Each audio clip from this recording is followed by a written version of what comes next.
오늘 우리에게 주시는 하나님의 말씀 마태복음 6장 13절 말씀 한 절만 보겠습니다. 마태복음 6장 13절 말씀 우리 다 같이 읽겠습니다.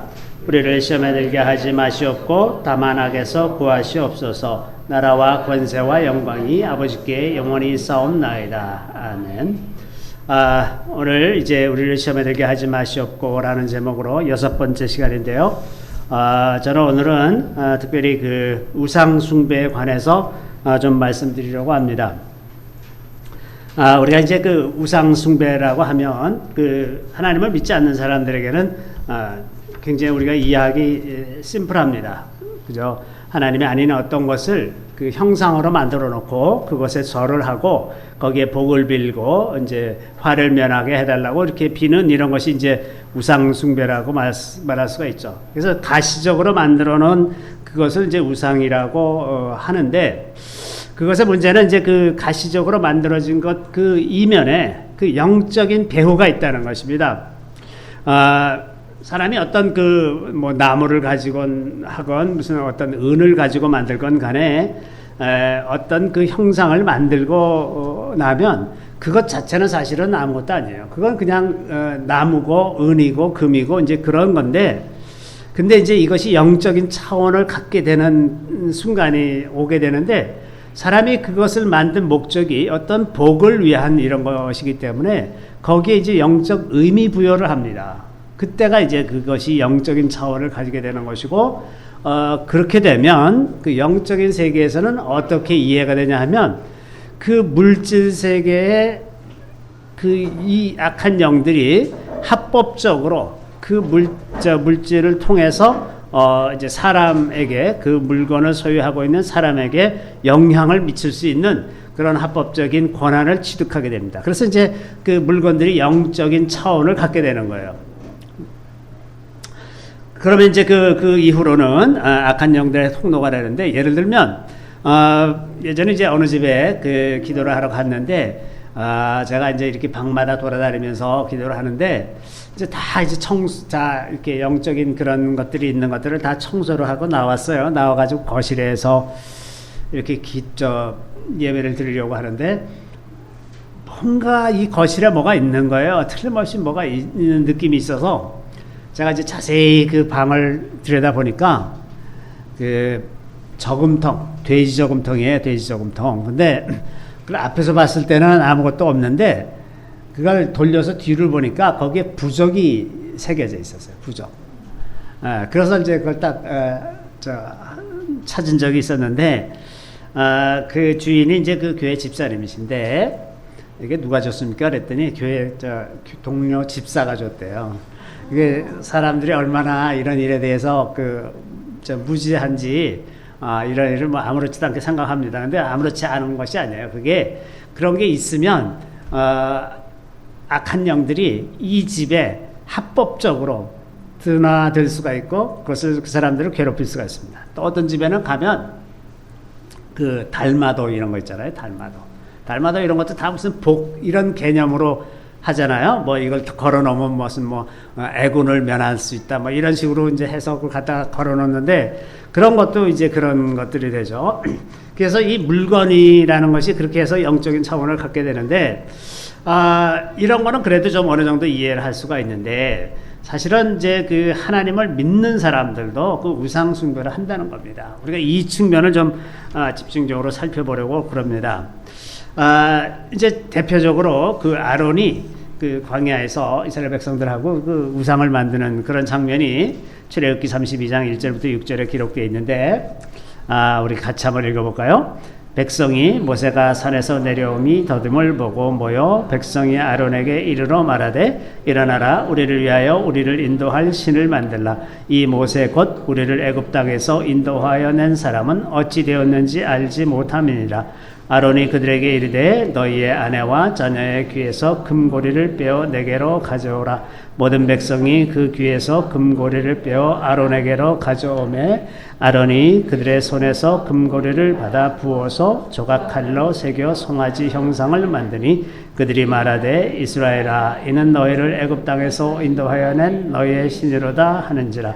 아론이 보고 그 앞에 제단을 쌓고 이에 아론이 공포하여 이르되 내일은 여호와의 절이라 하리 이튿날에 그들이 일찍이 일어나 번제를 드리며 화목제를 드리고 백성이 앉아서 먹고 마시며 일어나서 뛰놀더라. 자, 이 상황이 이제 그 이스라엘 백성들이 그 시내산 앞으로 갔고 그 앞부분에 보면은 그 하나님께서 그 굉장히 놀라운 방법으로 그 시내산에 임하셨어요. 그죠? 막 불이 떨어지고 막 시커먼 구름이 임하는데 막 지진이 일어나고 번개가 치고 세상에 들어본 적도 없는 나팔 소리가 들리고 그래서 백성들이 엄청 두려워 떨면서 제발 하나님 우리한테 직접 나타나지 않으셨으면 좋겠다. 모세 당신을 통해서 말씀하시면 우리가 잘 들을 테니 당신이 직접 말씀하시고 우리한테는 나타나지 않으셨으면 좋겠다. 하나님의 임재, 그 거룩한 임재가 너무나 무서워서 두려워서 도대체 감당을 못하겠는 거예요. 그래서 이제 그렇게 얘기를 했단 말입니다. 그래서 그렇게 약속을 다 했어요.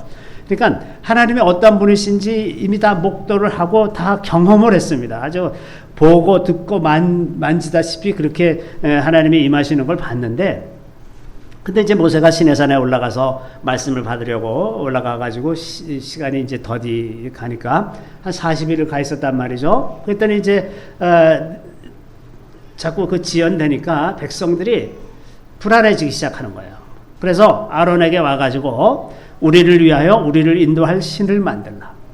신을 만들라. 그러니까는 아론이 이제 그 사람들에게 그 금부치를 다 가져와라. 그래서 가져왔어요. 가져왔더니 그걸 녹여가지고 칼로 새겨서 송아지 형상을 만들었다 그럽니다. 근데 이들이 이때 만든 그 송아지 형상은 누구의 형상입니까?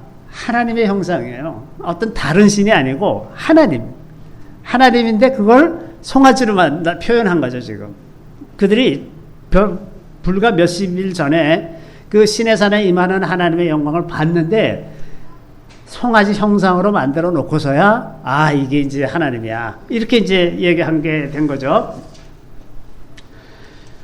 그러고 나서 그 이스라엘 백성들이 그 송아지 보고 여기 뭐라고 얘기하냐면 이스라엘아 이는 너희를 애굽 땅에서 인도하여 낸 너희의 신이로다. 요게 문제입니다.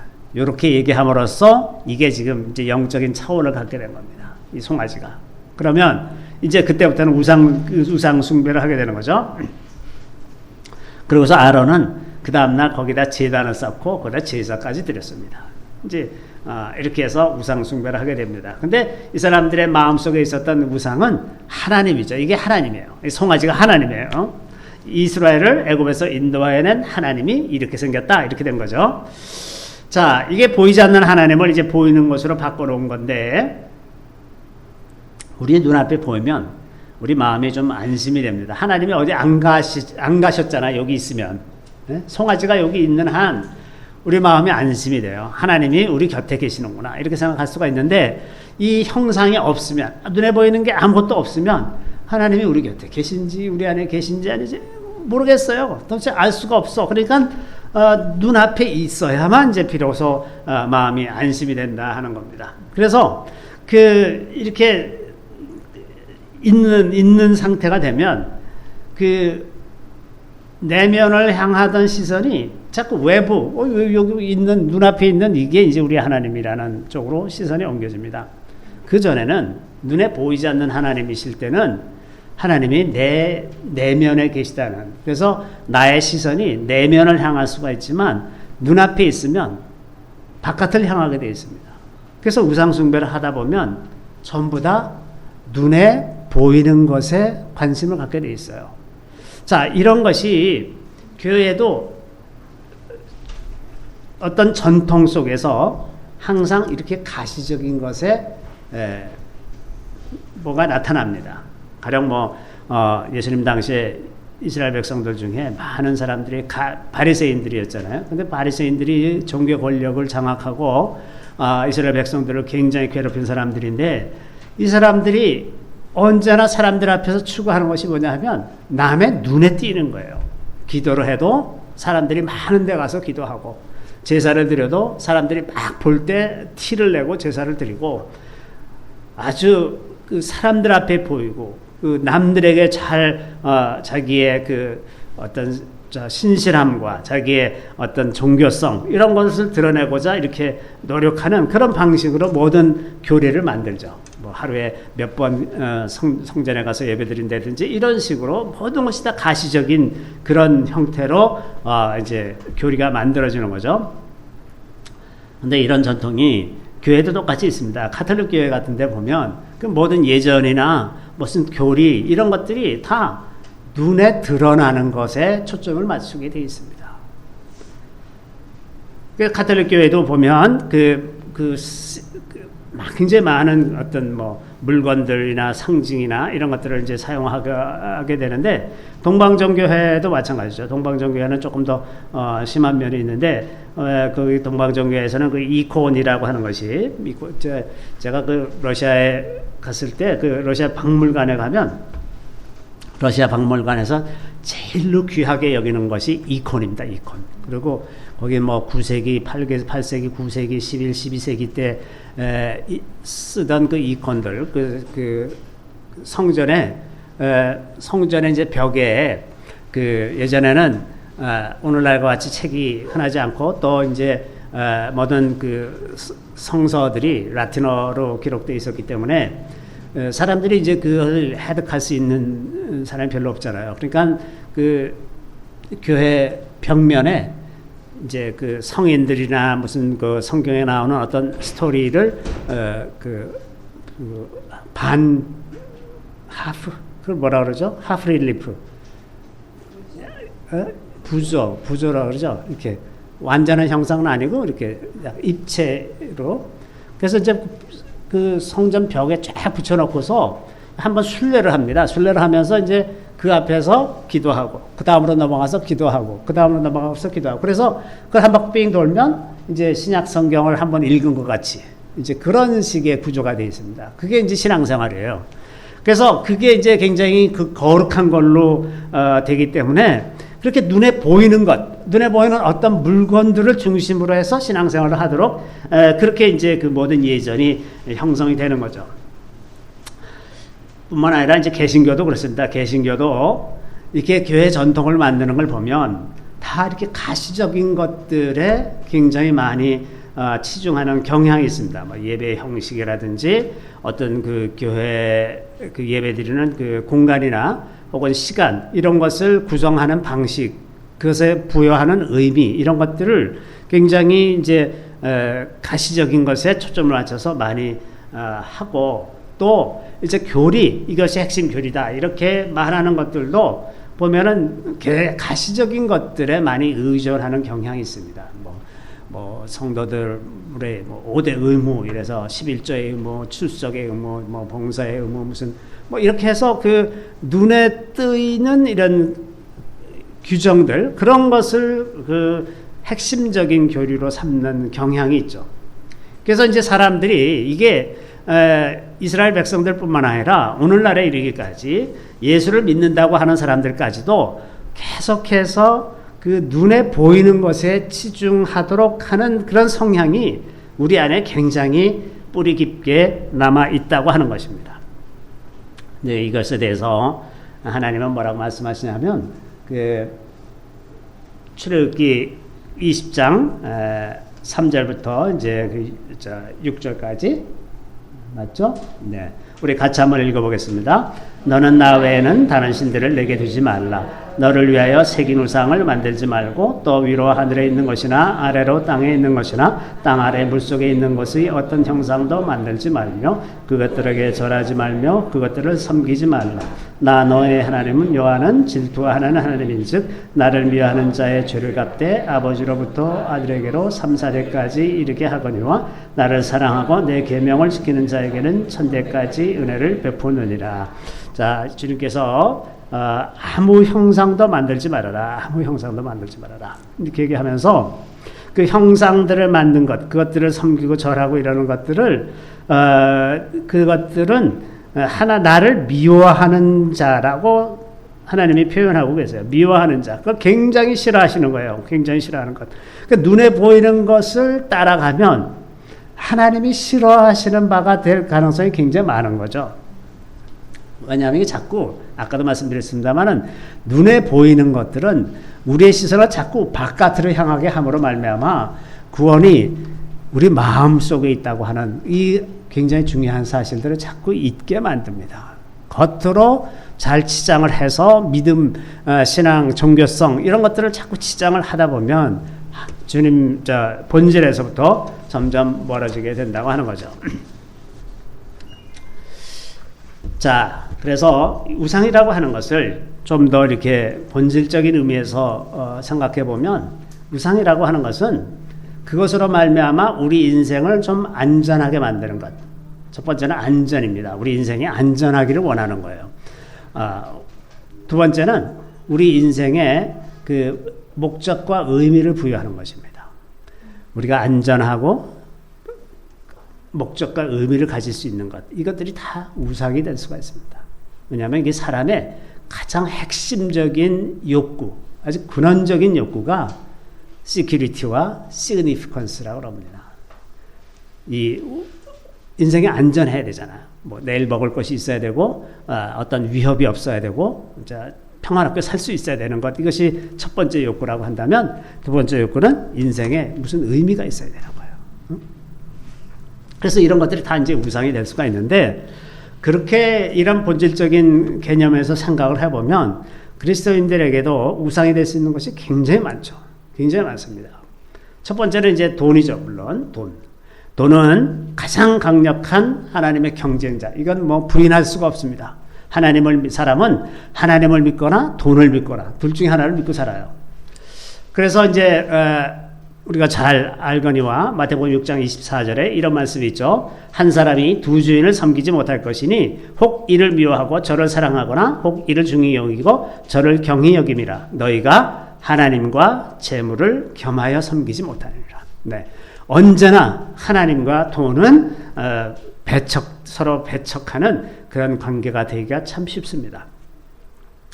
또 이제 디모데전서 6장 10절에는 돈을 사랑하는 것이 일만악의 뿌리라고 말씀하고 있습니다. 돈을 사랑함이 일만악의 뿌리가 되나니 이것을 탐내는 자들은 미혹을 받아 믿음에서 떠나 많은 근심으로써 자기를 찔렀도다. 자, 돈이 많은 사람들은 근심이 많아집니다. 이건 아주 철칙이에요. 저도 제 주변에 아주 돈 많은 대한민국의 부자들이 이제 좀 있는데 사는 것이 참 고단합니다. 그건 정말이에요. 돈이 많으면 편할 것 같지만 어느 정도 이상은 너무나 인생을 고단하게 만듭니다. 그죠? 제일 힘든 것 중에 하나는 그 주변에 모이는 사람들이 약간 다 사기성 있는 사람들이 잘 모인다는 거예요. 어떻게 하든지 그 사람에게서 뭔가를 좀 도움을 받으려고 하는 사람들, 좀 뜯어먹으려고 하는 사람들, 이런 사람들이 오기 때문에 항상 사람을 대할 때 의심하면서 대해야 돼요, 늘. 그러지 않으면 뭐 허구한 날 와서 다 이렇게 뜯어가고 저렇게 뜯어가고 그렇게 돼 있잖아요. 그죠? 그래서 참 사는 게 참 불행합니다. 그래 좋은 게 아니에요, 그게. 물론 돈을 아예 쳐다보지도 말고 돈 벌지도 말라 그런 얘기는 절대로 아닙니다. 돈이 하나님 자리를 대신하지 못한다는 거죠. 다시 말해서 돈이 아무리 많다고 해도 우리의 안전을 확보할 수가 없습니다. 우리의 인생의 근본적인 욕구, 그 안전이라고 하는 것이 돈으로 확보되는 것이 아니라고 하는 것입니다. 어리석은 부자가 돈을 잔뜩 쌓아놓고 뭐 잔뜩 창고를 크게 짓고서 곡물을 잔뜩 쌓아놓고 내 영혼아 편안히 쉬고 먹고 마시자. 내가 이렇게 쌓아두었으니 이제 아무 걱정 없다. 그랬더니 이제 하나님께서 내 영혼을 오늘 저녁에 도로 찾으리니 그러면 내가 준비한 이 모든 것이 다 누구 것이냐? 이렇게 하나님 말씀하시듯이 우리가 돈을 쌓아놓는다고 해서 우리의 인생이 안전하지 않습니다. 돈을 쌓아놓는다고 해서 우리의 생명을 연장할 수도 없습니다.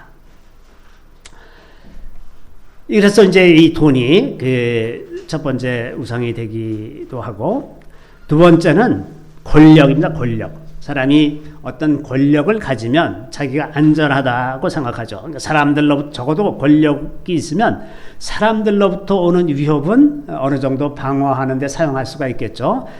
이제 북한의 김정은처럼 모든 사람들을 다 자기 종처럼 부릴 수가 있으면 그냥 원하는 대로 자기 경비병을 뽑아서 이제 자기 경비를 하게 하고 사람들 마음에 안 들면 그냥 다 죽이고 내보내고 뭐 이렇게 할 수가 있는데 그런데 그 지금 세상에서 그 제일 잠자리가 불편한 사람은 김정은이라고 그래요. 밤마다 경호원 중에서 자기를 암살하는 꿈을 꾼다, 악몽을 꾼답니다. 그러니까 권력을 의지하는 것, 이게 참 헛된 일인데 그럼에도 불구하고 이게 무슨 마약처럼 일단 권력을 한번 잡으면 절대 놓지 않으려고 하는 성향이 있는데 시편 146편 3절에 이런 말씀이 있습니다. 귀인들을 의지하지 말며 도울 힘이 없는 인생도 의지하지 말지니. 귀인, 권력을 가진 사람들이죠. 권력을 가진 사람들을 의지하지 말아라. 그리고 인생이라고 하는 것은 우리를 궁극적으로 도울 힘이 없다고 하는 겁니다. 도울 힘이 있는 것 같은데 사실 없어요. 별로 도움이 될 일도 별로 없고 또 그 귀인들을 의지하지 않는다고 해서 뭐 꼭 안 될 일이 되는 것도 아니고 될 일이 안 되는 것도 아니고 그렇게 큰 도움이 되는 것이 아니라고 하는 거죠. 이사야 40장 23절에도 하나님께서 뭐라고 말씀하시냐면 귀인들을 폐하시며 세상의 사사들을 헛되게 하시나니. 하나님이 이 귀인들을 다 폐하시기도 하고 세우시기도 하는 하나님이시기 때문에 그 뒤에 계신 하나님을 의지하는 것이 낫지 그 앞에 나와 있는 권력을 의지하는 것은 도움이 안 된다고 하는 겁니다. 이 사람들 수준에서 뿐만 아니라 국가적인 차원에서도 이스라엘 사람들이 애굽에서 나왔으면서도 무슨 조금 어려움이 있으면 자꾸 애굽의 손을 내밀어서 그 아수르가 오니까는 애굽하고 동맹해서 어떻게 좀 해볼까 이렇게 얘기하고 또 이제 남유다도 저 바벨론이 쳐들어오니까는 이제 유다하고 애굽하고 동맹해서 어떻게 좀 해볼까 이런 생각이 항상 있어요. 항상. 그래서 이사야 31장 1절에 보면 도움을 구하러 애굽으로 내려가는 자들은 화 있을진저 그들은 말을 의지하며 병거의 많음과 마병의 심히 강함을 의지하고 이스라엘의 거룩하신 이를 앙모하지 아니하며 여호와를 구하지 아니하나니. 자, 나라, 강한 나라를 의지하는 것, 이것에 대해서도 경고를 하고 있습니다. 돈이 우상이 될 수도 있거니와 이런 권력이 우상이 될 수가 있고 그 다음에 또 사람, 그 평범한 사람들에게는 사람 자체가 우상이 될 수가 있습니다. 그래서 다른 사람들의 칭찬과 인정을 의식하면서 사는 것. 다른 사람들이 나를 인정해주고 칭찬해주고 그러면 내가 인생이 좀 의미 있고 괜찮은 인생인 것 같고 사람들의 인정을 받지 못하면 내가 인생이 의미가 없는 것 같이 그렇게 생각이 되는 거죠. 그러면 자기가 두려워하는 그 대상이 원하는 대로 행하게 마련 아닙니까? 그러니까 다른 사람들이 나에게 원하는 대로 다 해주다 보면 내 인생은 나의 인생이 아니라 남의 인생을 살다가 인생을 허비하고 만다고 하는 거죠. 그래서 다른 사람의 칭찬을 구하거나 혹은 다른 사람들의 그 비난과 멸시를 두려워하는 것 이런 것들 때문에 우리에게 이제 사람이 우상이 되는 거죠.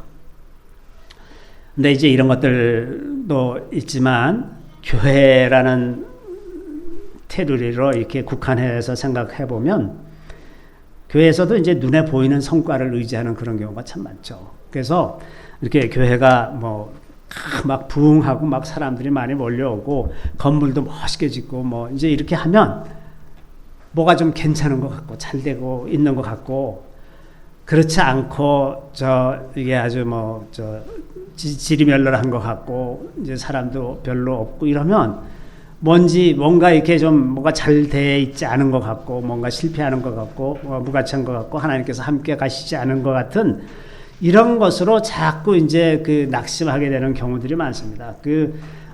목사님들을 만나보면 그 작은 교회를 하시는 목사님들은 누가 뭐라기도 전에 이미 주눅 들어가지고 어깨도 못 피고 다니시고 그런 분들이 한두 분이 아니에요. 제가 이제 예전에 가끔 목회자 회의 지역의 그 지방 단위로 목회자 회의를 할 때 이제 같이 가보면 맨 처음에 자리에 앉을 때부터 달라요. 좀 큰 교회에서 온 목사님들은 딱 가운데 상석 높은 데를 딱 앉고, 저렇게 저 조그만 교회 목사님들은 아무리 연세가 많아도 저 구석에 앉아 계세요. 아주 그렇게 정해졌어. 아니, 교회 크기가 그렇게 중요하게 생각하는 것 자체가 우상숭배 아닙니까? 얼마나 우상숭배하는 태도, 그 태도가 그대로 다 반영이 돼서 나오잖아요. 자, 그렇기 때문에 우리가 이 눈을 뜨고 살아가는데 그 눈에 보이는 것으로 살지 않기는 너무나 힘듭니다. 우리도 당장 와서 사람들이 많아서 이게 꽉 차면 굉장히 기분이 좋아졌다가 그 다음날 사람들이 쭉 빠지면 낙심하고, 이게 우리 그게 습관이잖아요, 습관. 우리가 이제 이렇게 아주 본질적으로 그렇게 됩니다. 그런데 이제 조금 더 깊게 생각해 보면, 가령 제가 얼마 전에 읽은 기사에서는 어느 하와이에 있는 어느 대형 교회 목사님이 얼마 전에 중국의 후저우라는 주에 그 교회 지도자들을 위해서 세미나를 하러 갔답니다. 근데 그 도시에서 12시간인가가 들어가는 시골이랍니다. 그 시골의 장소를 만들어 가지고 거기서 이제 22명을 초청해서 거기서 이제 며칠 동안 세미나를 하는데, 사람들이 12시간을 이제 움직여 갖고 이제 찾아왔는데, 그 중에서 그 22명 중에서 그 준비한 성경이 이제 모자라서 같이 보다가 성경을 같이 읽기로 했는데, 어떤 사람이 자기가 가진 성경을 옆에 사람한테 주더라는 거예요. 왜 이렇게 되냐 하면, 이제 성경을 들고 다니다가 걸리면 이게 이제 곤욕을 치를 수가 있으니까 아예 들고 가지를 않는 거예요. 그래서 거기서 공통으로 준비를 했는데 숫자가 모자란 거죠. 그런데 이제 그 성경을 읽는데, 이 성경을 다른 사람에게 준 사람이 성경을 다 줄줄 같이 따라 하더라는 거죠. 그래서 나중에 이제 이게 도대체 어찌된 일인가 했더니, 이제 예수 믿어가지고 그 감옥에 가가지고 3년 동안 감옥에 가 있었는데 3년 동안 성경을 외웠답니다. 그래가지고 자기가 기가 막혀서 그 22명 중에서 몇 명이나 감옥을 갔다 왔습니까? 하고 이제 손들어 와라 그랬더니 22명 중에서 17명이 손들고 17명이 손들고 이 감옥에 가 있으면서 계속 성경을 이제 외우는 거예요, 사람들이. 그래서 이제 그 세미나를 무사히 다 마치고 나서 여러분들을 위해서 내가 어떻게 기도를 해주면 좋겠느냐 그랬더니, 이제 거기 있는 사람들이 우리도 미국처럼 자유롭게 믿을 수 있는 나라가 됐으면 좋겠다, 그렇게 기도를 해달라, 그렇게 이제 요구를 해서 이 목사님이 그랬답니다. 그 기도는 내가 그렇게 기도는 안 하겠다. 봐라, 당신네는 이런 세미나 한번 오겠다고 12시간씩 걸려서 오고 그러는데 우리 미국에서는 1시간이 넘어도 안 온다.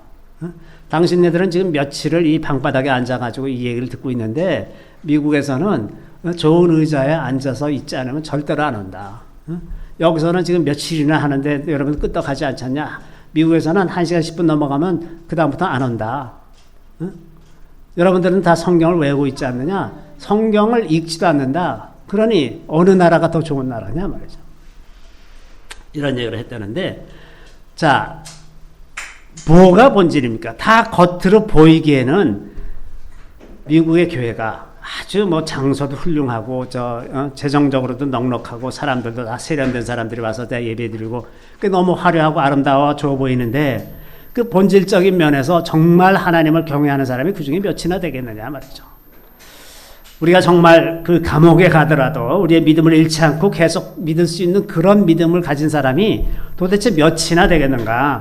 이런 좀 본질적인 각도로 생각을 해보면 우리의 가시적인 이런 것들의 그 노예 상태에서 좀 벗어날 필요가 있지 않을까. 더군다나 이렇게 마지막 때가 돼서 아주 큰 환란이 임하고 이럴 때에는 어느 때보다도 이 본질에 충실하지 않으면, 그 핵심적인 내용에 충실하지 않으면 어떻게 믿음을 지키면서 살겠는가. 예전에 우리가 모일 때 화려했지. 아름다운 찬양팀이 있었어. 그 교회도 화려하고 그 조명이며 그 실내 장식이며 너무나 멋있었어. 그걸 꿈꾸면서 그때는 그랬었는데 이러고만 있으면 그럼 어떻게 하겠습니까? 그래서 우리가 눈에 보이지 않는 것으로 행하는 것, 눈에 보이는 것이 아니라 눈에 보이지 않는 것으로 행하는 것이 믿음의 본질이라는 것을 자꾸 우리가 되새기지 않으면 어느 순간에 우리가 눈에 보이는 것으로 자꾸 만족하려고 하는 그런 성향이 그냥 계속해서 우리 안에서 올라오게 됩니다. 로마서 8장 24절에 보면 이런 말씀이 있습니다. 로마서 8장 24절 말씀 우리 같이 한번 읽어보겠습니다. 우리가 소망으로 구원 얻었음에 보이는 소망이 소망이 아니니 보는 것을 누가 바라리. 정말 참 소망은 눈에 보이지 않는 거예요. 눈에 보이는 거는 소망이 될 수가 없습니다. 아니 눈에 보이는 걸 가지고 소망을 두고 사는 사람들은 그게 없어지면 같이 소망도 없어지는 거잖아요. 내가 눈에 보이는 돈을 따라서 사는 것이 내 인생의 목적이었다면 돈이 없어지면 같이 나도 없어지는 존재나 마찬가지가 되잖아요. 그래서 사도 바울이 얘기하는 것이 눈에 보이는 것은 소망이 아니다. 눈에 보이지 않는 것을 따라가는 것, 그게 믿음이에요. 또 고린도후서 4장 18절 말씀에 우리 같이 읽겠습니다. 우리가 주목하는 것은 보이는 것이 아니요 보이지 않는 것이니 보이는 것은 잠깐이요 보이지 않는 것은 영원하리라. 보이지 않는 것을 바라고 살아가는 것이지 보이는 것을 바라고 살아가는 것이 아니다 하는 겁니다. 보이지 않는 것이 영원한 것이기 때문에 그렇다는 겁니다. 또 히브리서 11장 3절에도 우리 다 같이 읽겠습니다. 믿음으로 모든 세계가 하나님의 말씀으로 지어진 줄을 우리가 아나니 보이는 것은 나타난 것으로 말미암아 된 것이 아니니라. 자, 보이는 것, 우리 눈에 가시적으로 보이는 그런 세계는 보이지 않는 것에서부터 나온 것이지 그 거꾸로가 아니에요. 가령 여기 의자가 있습니다. 그러면 이 눈에 보이는 의자가 본질입니까? 의자라고 하는 단어가 본질입니까? 의자라고 하는 단어는 눈에 보이지 않는 거예요. 그죠? 근데 그게 이 앞에, 눈앞에 있는 이게 본질이 아니라 의자라고 하는 개념, 그 단어가 본질이라는 거예요. 그런 것처럼 하나님의 말씀이 모든 만물의 본질이라는 겁니다. 이 눈으로 드러난 것은 하나님께서 다 말씀하심에 생겨난 거예요. 그러면 무엇이 진짜고 무엇이 본질이냐? 하나님의 말씀이 본질인 거죠. 말씀이 본질이고 이 눈에 드러난 것은 그것의 그림자와 같은 것이라고 하는 겁니다.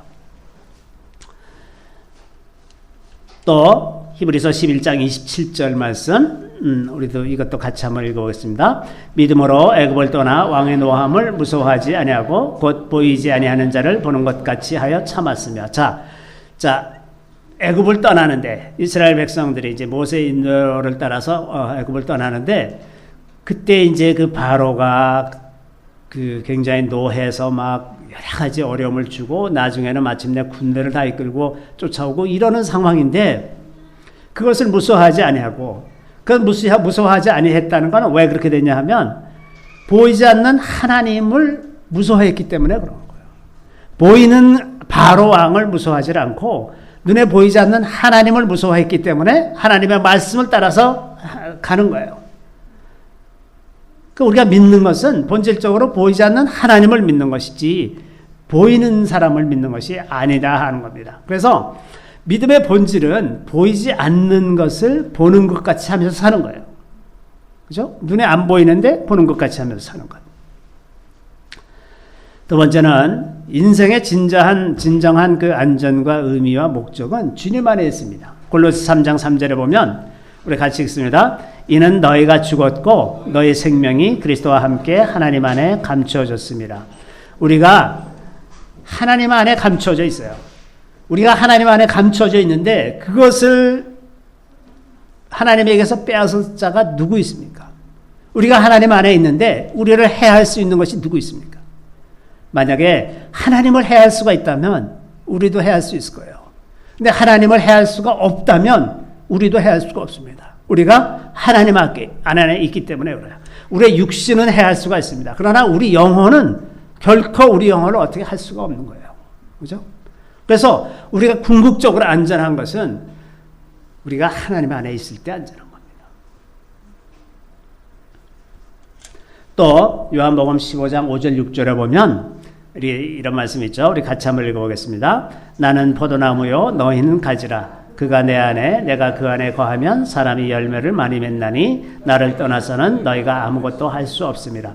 사람이 내 안에 거하지 아니하면 가지처럼 밖에 버려져 마르나니 사람들이 그것을 모아다가 불에 던져 사르느니라. 자, 여기 보면 예수님이 나를 떠나서는 너희가 아무것도 할 수가 없다. 우리가 주님 안에 거할 때만이 열매를 맺는 거예요. 그러면 주님 안에 있지 않으면서 맺는 것 같은 열매들은 다 가짜라는 겁니다. 그거는 아무 의미가 없는 거예요. 이 땅에서는 의미가 있을지 모릅니다. 우리 눈에 보이는 세계 속에서는 의미가 있겠지만 영원한 관점에서 볼 때, 하나님 앞에서 볼 때는 아무 흔적도 없고 아무 의미가 없는 것들이죠. 우리가 만약에 영혼을 바라고 산다면, 영원한 하늘나라를 바라보면서 산다, 영원한 세계를 바라보면서 산다고 하면 주님 안에 있어서 열매를 맺는 것 이외에는 우리 인생에서 아무런 다른 열매가 있을 수가 없다고 하는 거죠. 그래서 이것이 우리 인생을 통해서 맺을 수 있는 열매, 이것이 우리 인생의 의미와 목적이 아닙니까? 이게 없다면 우리 인생은 헛것입니다. 하나님 앞에서 제로예요. 아무것도 아니에요. 세상에 아무리 세상적으로 훌륭한 일을 한 것 같아도 하나님 앞에서는 아무것도 아닙니다. 그러니까 우리의 인생의 목적과 의미는 우리가 하나님 안에 있는 것이고 그 말씀대로 순종하면서 살아서 열매를 맺는 것, 그 이외에는 다른 의미와 목적이 없다고 하는 것입니다. 그래서 우리가 주님 안에 있다고 하는 것은 결국은 이제 주님을 사랑하고 순종하는 것이라고 말할 수가 있는데, 요한복음 8장 31절 32절 우리가 지금 외우고 있는 말씀 여기도 보면 너희가 내 말에 거하면 참으로 내 제자가 되고 진리를 알지니 진리가 너희를 자유롭게 하리라. 자, 우리가 주님의 말씀 안에 거하는 겁니다. 다시 말하면 말씀대로 살아가는 겁니다. 또 요한복음 14장 21절에 보면 우리 다 같이 읽겠습니다. 나의 계명을 지키는 자라야 나를 사랑하는 자니 나를 사랑하는 자는 내 아버지께 사랑을 받을 것이요 나도 그를 사랑하여 그에게 나를 나타내리라. 자, 나의 계명을 지키는 자라야 나를 사랑하는 자니, 우리가 주님 안에 있고자 한다면 하나님의 계명을 지키고 그 뜻대로 살아가려고 하는 것입니다. 성령의 도우심으로 그렇게 살도록 한 걸음 한 걸음 노력해 가는 것이다 하는 겁니다. 그러면 우리가 하나님께로부터 사랑을 받을 것이고 이제 주님도 우리에게 나타나셔서 도우신다고 하는 거죠.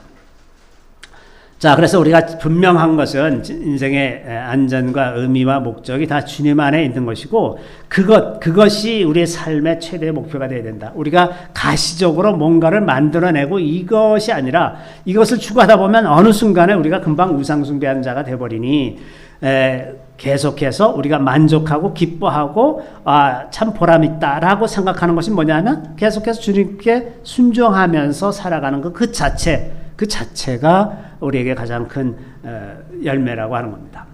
때때로 이제 그런 열매가 하나님 하시는 일을 보면 그 열매가 우리 눈에 가시적으로 드러나지 않는 경우가 굉장히 많이 있어요. 그냥 순종만 했을 뿐인데 그것이 어떻게 될지 몰라요.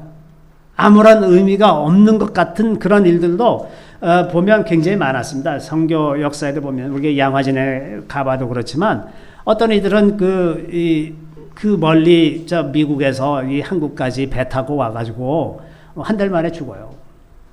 아무 일도 못하고. 그게 무슨 인생의 무슨 의미가 있겠습니까? 그러나 하나님이 보시기에는 내 말에 순종해서 간 그 순종 자체가 하나님 앞에서 귀하고 아름다운 것입니다. 그래서 우리가 가시적으로 우리 눈에 보기에 어떤 열매가 있고 없고가 중요한 것이 아니라 우리가 얼마나 하나님께 순종했느냐 하는 것이 중요하다고 하는 것입니다.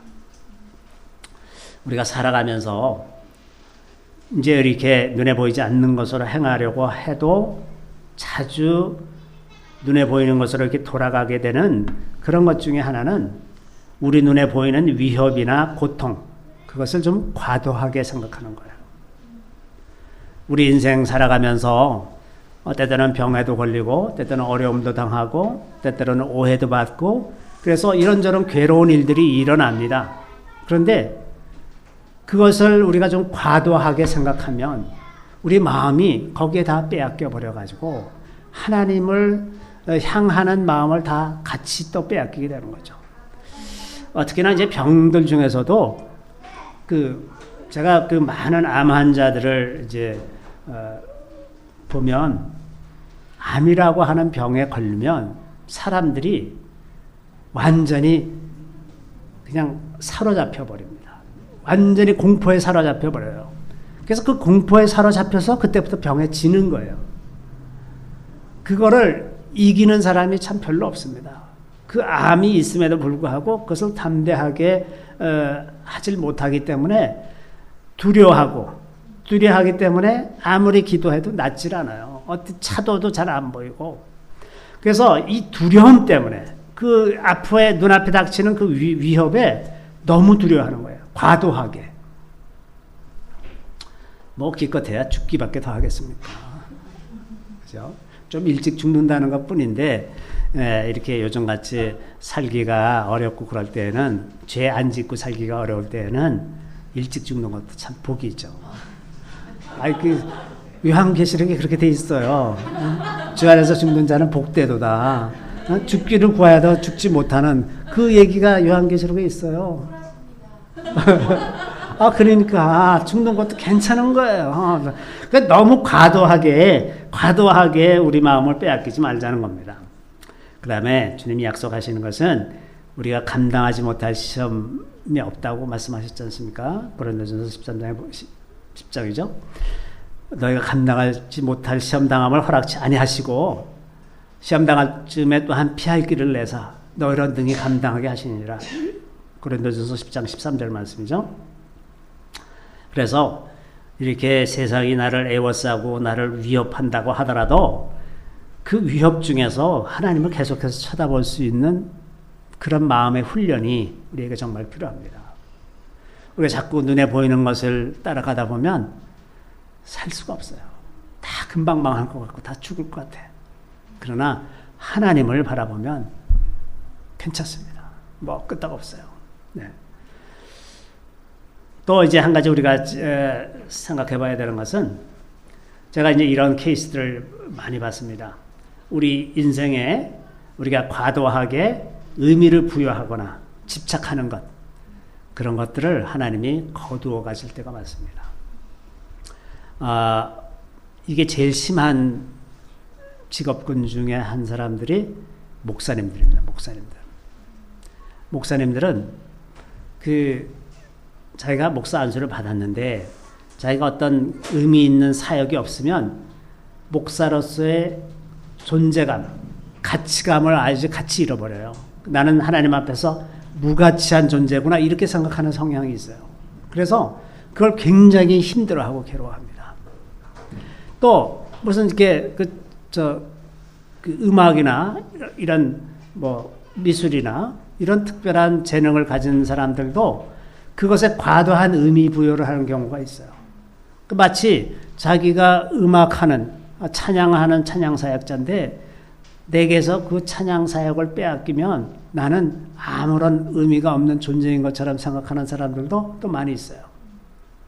그러니까 이 사역을 중심으로 해서 이렇게 과도하게 생각하는, 그러면 하나님이 반드시 그걸 뺏어가십니다. 뺏어갔다가 그 마음을 시험하시고 다시 주세요. 마치 이삭을 아브라함에게서 빼앗아 갔다가 다시 주시는 것처럼. 왜냐하면 거기에 과도한 의미 부여를 하고 거기에 집착하는 동안 그것이 자기도 모르는 사이에 자기의 우상이 되기 때문에 그래요. 하나님은 우리가 그렇게 되기를 원하지 않습니다. 어떤 사람은 사업을 이제 의미 부여를 하면서 지냅니다. 그 사업을 다 빼앗기고 난 다음에 그럼에도 불구하고 하나님을 사랑할 수 있는지 하나님이 그걸 테스트 하시거든요. 그래서 우리가 사랑하고 좋아하는 것, 우리 인생의 목적과 의미를 부여하는 그런 것들에 대해서 하나님이 언제든지 우리에게서 빼앗아 갈 수 있다는 것을 염두에 두고 과도하게 집착하지 않도록 조심할 필요가 있습니다. 가장 중요한 것은 하나님입니다. 그냥 하나님 안에 있으면 되는 거예요. 그렇지 않습니까? 자, 그래서 우리가 이 우상숭배의 그 성향을 우리 안에서 통제하면서 계속해서 하나님께 나아갈 수 있기 위해서 우리의 본질, 믿음의 본질에 대해서 계속해서 묵상하고 천착하고 계속해서 그것이 우리 마음에 새겨지도록 그렇게 할 필요가 있습니다. 잠시 기도하겠습니다. 주님 감사합니다. 우리 안에 뿌리 깊게 박힌 그 우상 숭배 성향이 있는 것을 주님 불쌍히 여겨주시기를 원합니다. 주님 우리가 눈을 떠서 이것을 보게 되기를 원합니다. 주님 그것을 깨닫게 되기를 구합니다. 시시때때로 우리 마음이 그렇게 쏠려질 때 주님께서 깨닫는 은혜를 허락하여 주시옵소서. 우리의 마음을 돌이킬 수 있게 하여 주시고 주께로 돌이켜서 주님을 바라볼 수 있게 도와주시기를 간절히 바라고 원하옵나이다.